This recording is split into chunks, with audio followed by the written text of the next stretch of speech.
I was born in California. I've lived in California my whole life.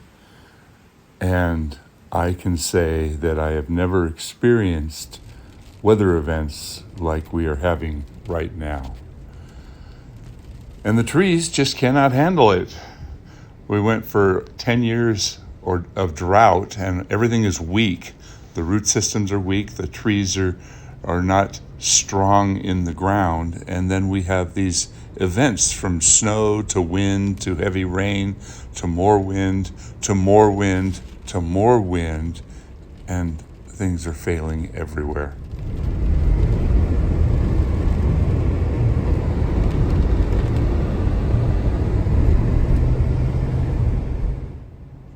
And the power company has major problems with all these ancient poles with the wires surrounded by these trees that are ready to fall. So we are experiencing so many failures. And a lot of the jobs that I'm doing are problems from trees that succumb to these high winds or this weather pattern. It's been a little bit overwhelming for me.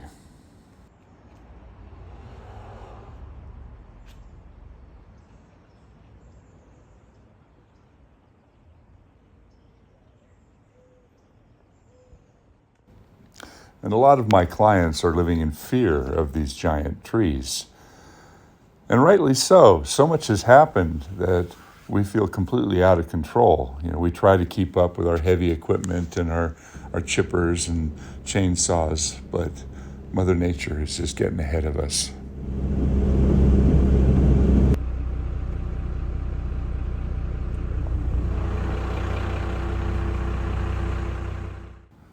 Certain trees, like the coast redwood, are a tree that's very popular, and people have been planting them in backyards, but they really don't belong in an urban environment.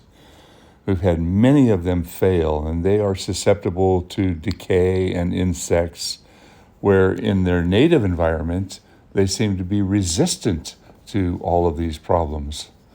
So this is one problem tree that we had that's in a very awkward situation here. It's up on a raised bed area, and the client pointed out to me the cracks in the soil and said that the tree was moving significantly.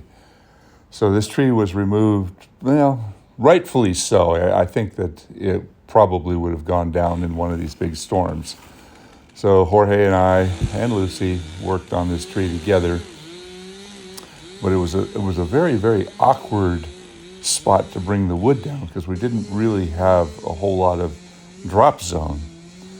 Jorge likes to leave little stubs when he works up there. I like to leave a few of them so I can rest my spurs, but he really, really likes it. So a lot of you are going to look at this and say, "Oh, why don't you clean off all their stubs?" And it can be a problem. But it's everybody does things different. Every person has their own ideas, and if Jorge's up there working and I'm roping, I can't really, tell him that what he's doing is wrong when it works for him. He likes to lean back on all the stubs. And anyway, the job went pretty well. We didn't have any problems.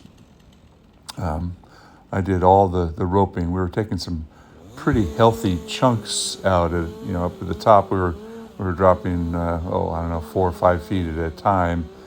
We were using a large ring and a large bull rope, and I've got the rope around a porta wrap on another tree. I was concerned with the impact of these pieces, possibly loosening up the roots from this potentially destabilized tree. The lady was very, very concerned, and she had to have this out of here because we were having a significant wind event the day after we got this tree down, and it happened. It was quite worrisome.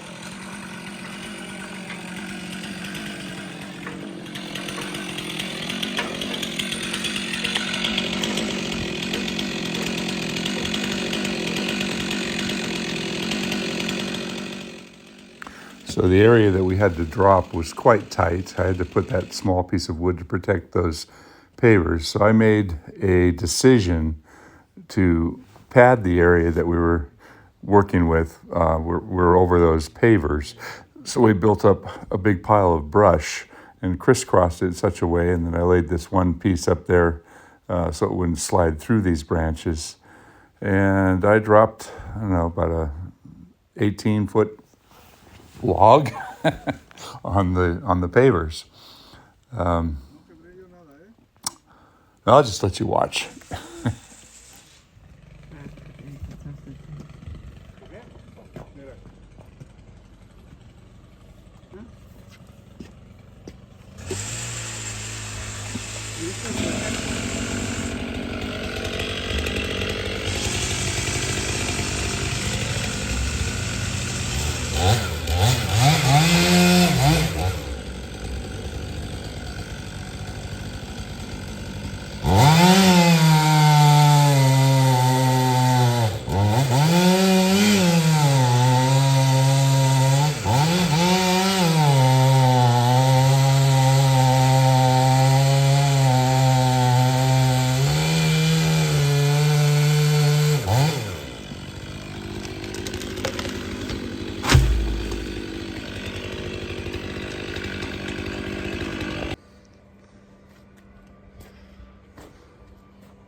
Noche, Lucy, después de noche empieza a cortar y jalar.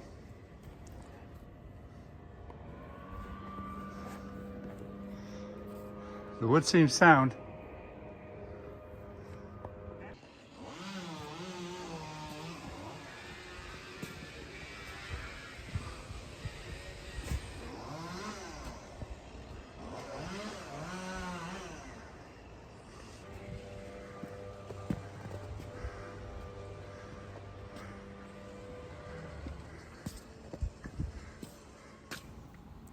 I wanted to show you these final shots of the area where we had to work, and I was able to bridge everything and protect all of these pavers.